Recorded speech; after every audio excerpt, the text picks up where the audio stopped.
Isang simpleng Facebook reaction, pero bakit naging usap-usapan ng buong social media?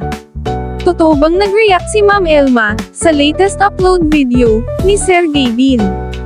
At ito ba ang dahilan kung bakit naka-turn off na ang comments sa kanyang mga posts? Alamin natin ang mga napansin ng mga netizens sa video na ito.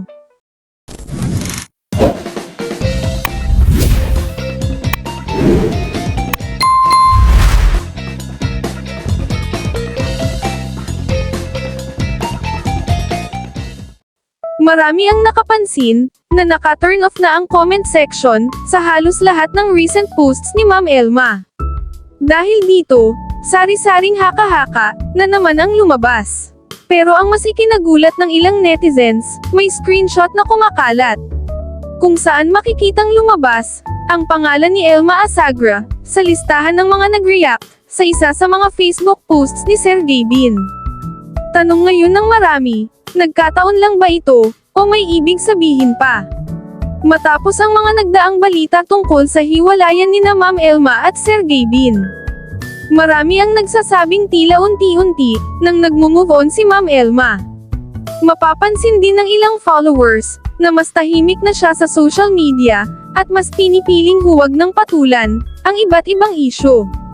Ngunit kamakailan, may mga netizens na nakapansin sa isang post ni Sergey Bin na may nakalistang Elma Asagra and others reacted. Dahil dito, muling nabuhay ang mga espekulasyon, may ilan ang nagsasabing baka normal lamang itong reaction, at wala itong malalim na ibig sabihin. Habang ang iba naman ay nagtatanong kung tuluyan na siyang nakamove on, bakit nag-react pa siya? Kasabay nito, marami rin ang nakapansin na naka-turn off na ang comment section sa mga posts ni Ma'am Elma. Ayon sa ilang netizens, posible raw na ginawa ito upang maiwasan ang walang katapusang pangbabash, pangungulit, at pagkokonekta sa kanya kay Sergey Bin sa bawat post. Sa kabila nito, wala namang opisyal na pahayag mula kina Ma'am Elma o Sergey Bin tungkol sa screenshot na ito. Mahalagang tandaan na ang simpleng pag-react sa isang post ay hindi sapat na ebidensya upang sabihing nagkabalikan na sila o may espesyal na nangyayari sa pagitan nila.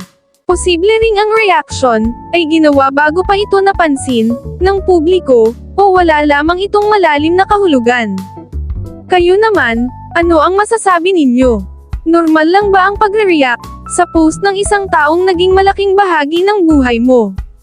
O sa tingin ninyo, wala talaga itong ibig sabihin, at masyado lang itong binibigyan ng kahulugan ng mga netizens?